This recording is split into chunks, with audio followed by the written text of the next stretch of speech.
How you going, people? I might have covered this on one of my lives when I was doing some news, but I never really kind of got into it. I definitely didn't hear this footage of the phone call that this hostage taker made to I think his brother. But just a quick, and I know I'm going to get, the Jew hate or the Jew love or I love Jewish or I'm a Zionist or Look, I don't like evil people that do evil. I don't give a shit about their color or their religion or who they pray to or what bathroom they use. I think it's everyone's responsibility to push back against evil and promote good. So if you want to come here and say, I'm just taking up for the Jews and I'm just whatever, man, you freaking people are just crazy. Anyway, here we go. Let's take a look at this video here. It was overwhelming. That's Rabbi Charlie Cytron-Walker describing what it was like inside Congregation Beth Israel Saturday when he and 3 others were held hostage. It's been a lot. It's Now, one thing that I have a problem with is why is the FBI coming to these things? The FBI, the federal government, has got their damn fingers in everything. They are slowly degrading and pushing state rights out of the way. And our entire country is now being overwhelmed with federal regulation, federal police, federal FBI, federal taking over the airwaves, taking over flights, taking over radio airwaves. You can't be on a radio without the federal government waterways, flood insurance. The federal government is working their way, and they are the biggest threat to freedom, period. They're much more of a threat to freedom than this guy who entered this synagogue and took hostages. The federal government is the enemy of freedom and the people of this state, and people better wake the hell up. But I digress. Here we go. It's completely overwhelming. The rabbi said he let the gunman into the building, not knowing his intentions and believing he needed shelter.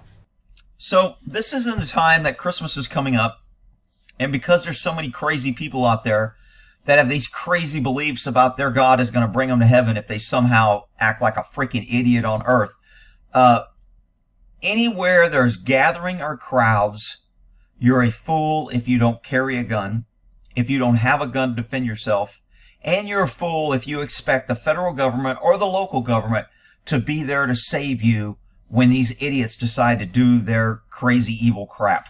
So stay alert, be aware, crowds, gathering, shopping, parties, praying, all this things that come up around Christmas time and New Year's is just a feeding ground for evil.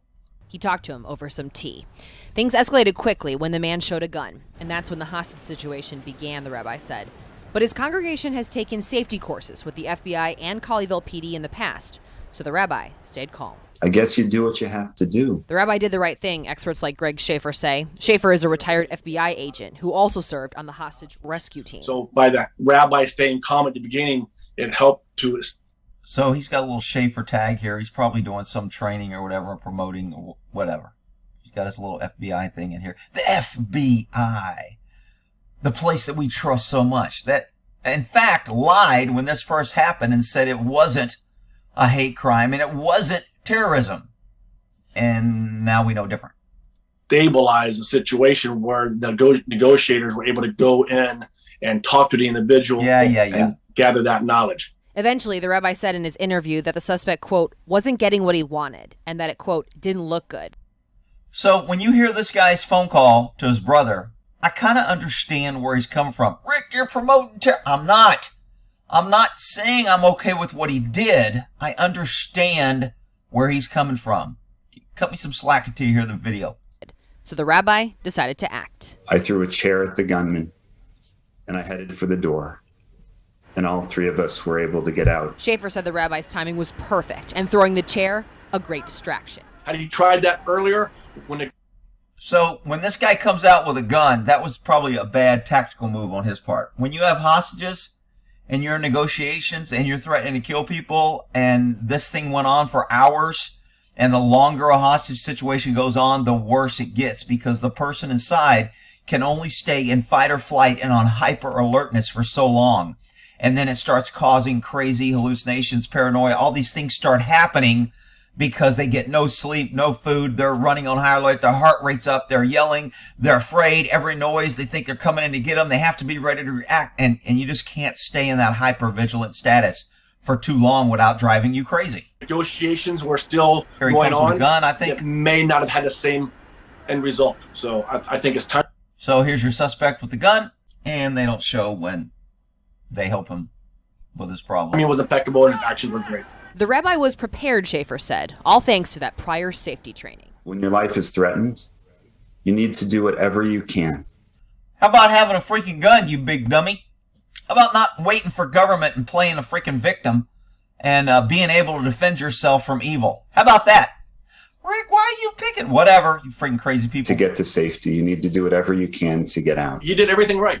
And again, the fact that they're now with their families, shows that. Oh, he did everything right because he had training and because it worked out. Remember, the outcome of an incident always will dictate how people see it. Had somebody gotten killed and he would have killed them, they would be doing an interview. He should have waited for government. He shouldn't have thrown the chair. He got people killed. We had the situation under control. We were outside. If he would have let the government continue our plan, we would have saved him. So it's his fault it failed. But because of success, oh, okay. In Colleyville, I'm Ariel Placencia. All right, so let's get this other part. And with usual clarity from the media analysis, the FBI was right, but also wrong. Oh, that clears it up. Well, way to go, media. Freaking telling the FBI, freaking idiot. And, of course, when they write it up, it's the FBI tactical team moved in. Ooh, an official said, ooh, those guys are good. Look, we're going to do a press conference with all our badges and bald heads. Oh, hang on. I got one of the bald heads out. Can't leave that out. This guy over here, too. So everybody's good. The government saved the day. Everyone's great. All right. And in this report, they're saying that the rabbi is different than the FBI spin. Shocking. You mean the FBI and the Texas Rangers weren't honest about what's going on? Really? Oh my God, tell me it ain't so. I had so much faith in our government and such great people, and they would never lie to us. Okay. Then once this audio was released and they knew what this guy was saying when he called his brother, obviously everybody had to change their story and narrative. So now it was a terrorist act on what he did. And here's the audio of the phone call, which is pretty telling. Hello. Assalamualaikum. Hello. Assalamualaikum. What's going on, man? Yeah, I'm in America. Yeah, I thought I'll just kiss my last goodbye to you. So it's unclear whether the brother knew he was in here. I'm wondering how he recorded this. If the police had not contacted him, they set up this interview. They're not saying that. But because it was recorded, I'm assuming the government allowed this conversation to take place to see the mindset of the hostage taker. Most of the time in hostage situations, you don't want the hostage taker to meet his demands on talking to somebody, especially if it's a domestic violence and the guy is killing himself or taking hostage because he's pissed off at the girl and now he wants to say goodbye to her, and it inevitably will turn into a screaming match. They'll get pissed off. It will agitate him, and he will want to kill and lash out while she's on the phone. So normally you don't let hostage takers talk to people.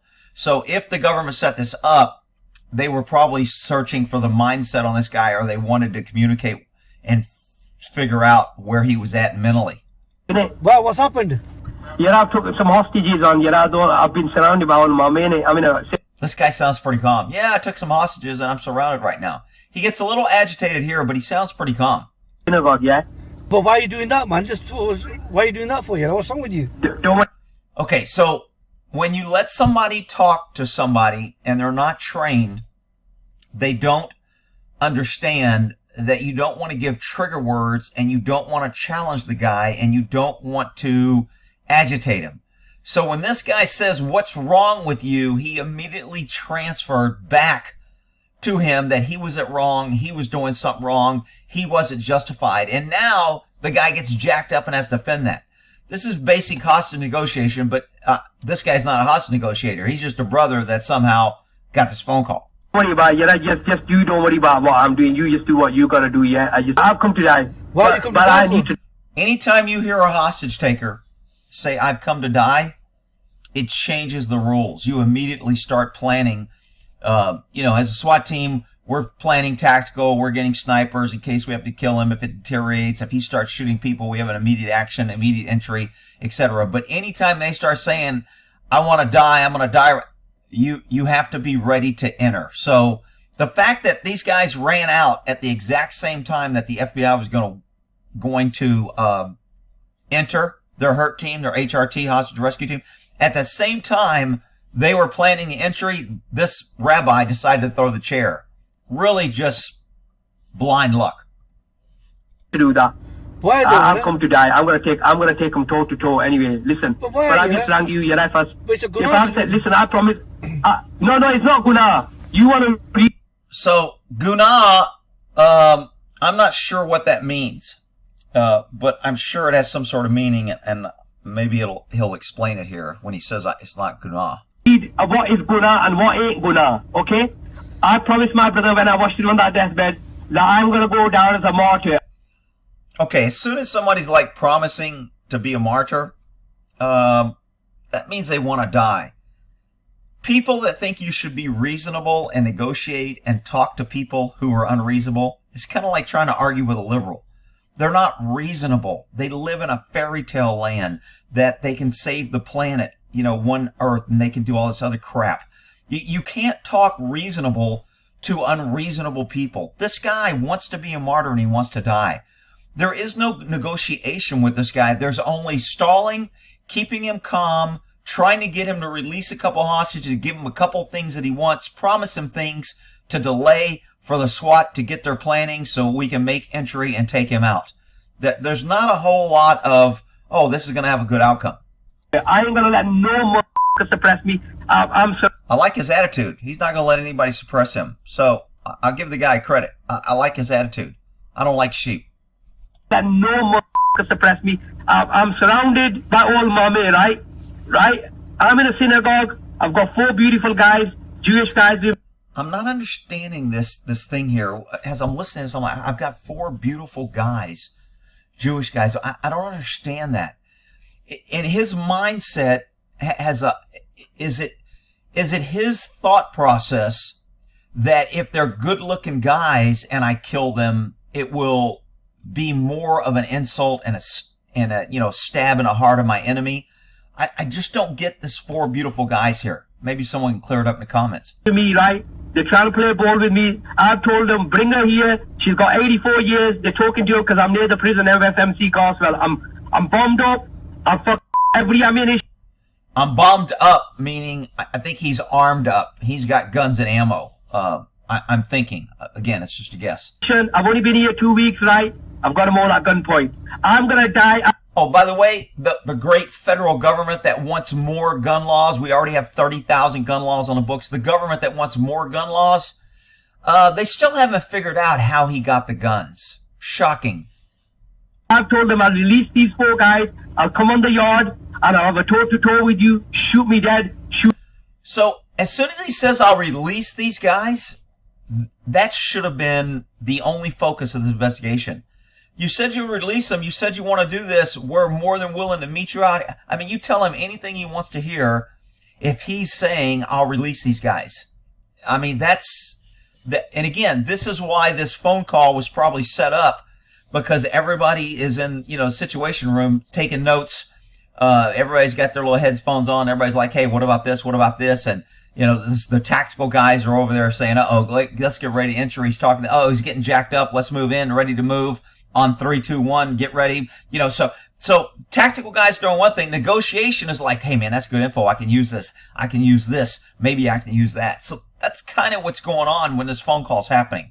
To her dead. Because I'm dead and she's dead. She's 84 years, right? They framed her. So you know what? So I'm assuming, he's saying they framed her. I'm assuming somebody he knows is in jail. I think somebody shot and killed American soldiers in Afghanistan, and they got 84 years in prison, and this guy's pissed off. And I think this guy's from Afghanistan from the way he's talking, but I'm not sure. I just rang you to say, if I said anything wrong to you, I'm sorry. So when somebody starts apologizing and saying, I'm sorry, in their mind, they're planning on going out. So again, these are all clues that this thing is about to hit flashpoint, and we got to make some decisions.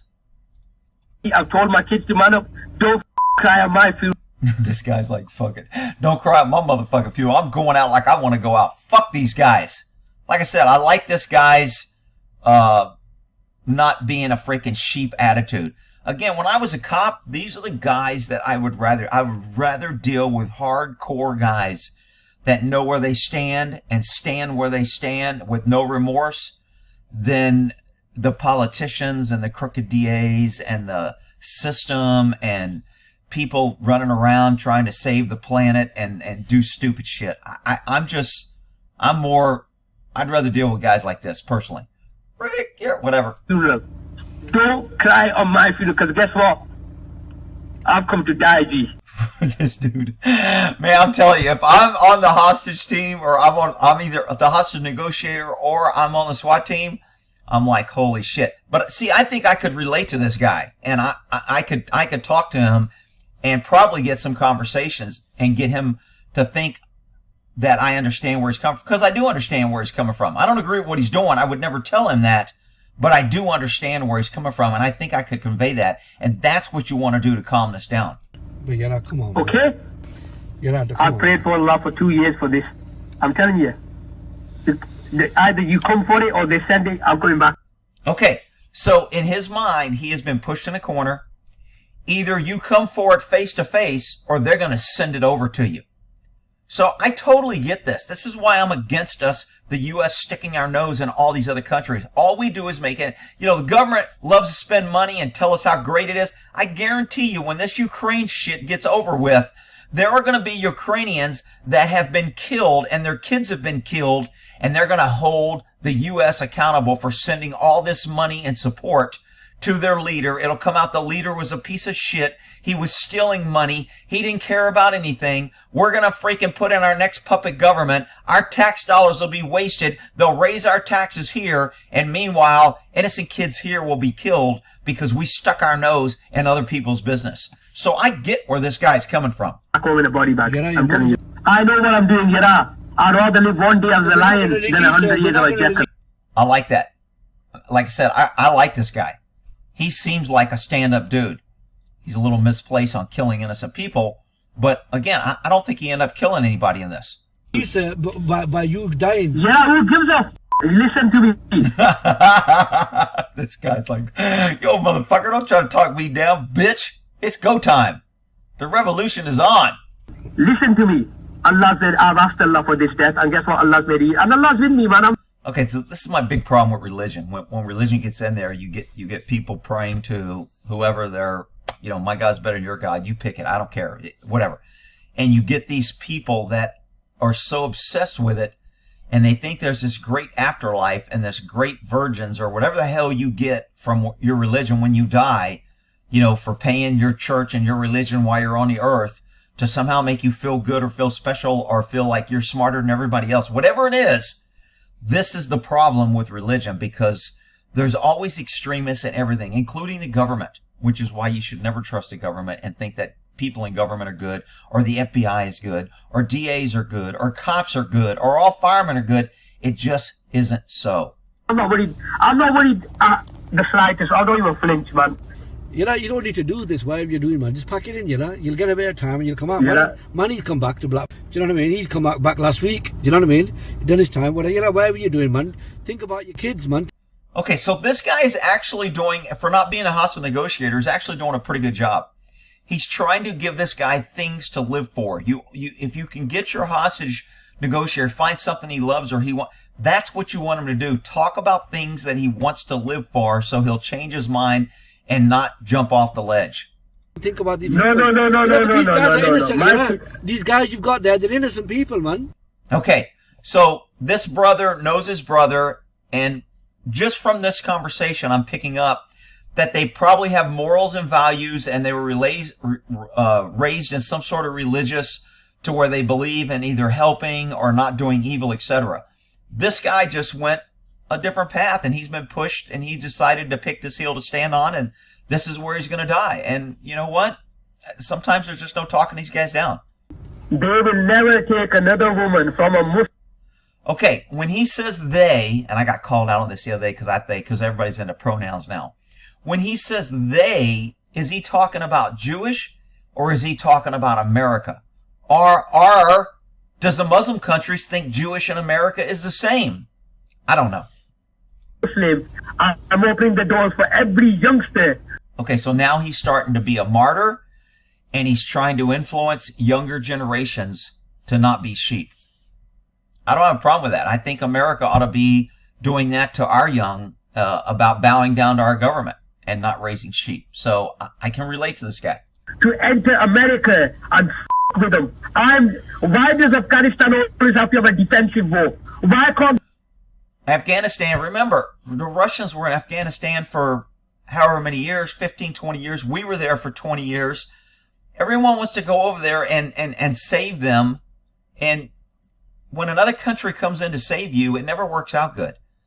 I've said that 1,000 times, that when our government fails, not if, when our government fails us, and when shit hits the fan in America, there is going to be no country coming here to save us and help us and to come in and be our savior. There will be people coming in for our resources. There will be people telling us that they're here, but it ain't going to happen. You are your best first responder, and people better wake up that we need a first responder against our government, especially our federal government. these thick Taliban enter America and have a defensive war? Why do we need these fuckers to come to our country and do battle, and we can't come in their countries? They come into our countries, rape our women, our kids. So this is every place that the U.S. have ever sent troops.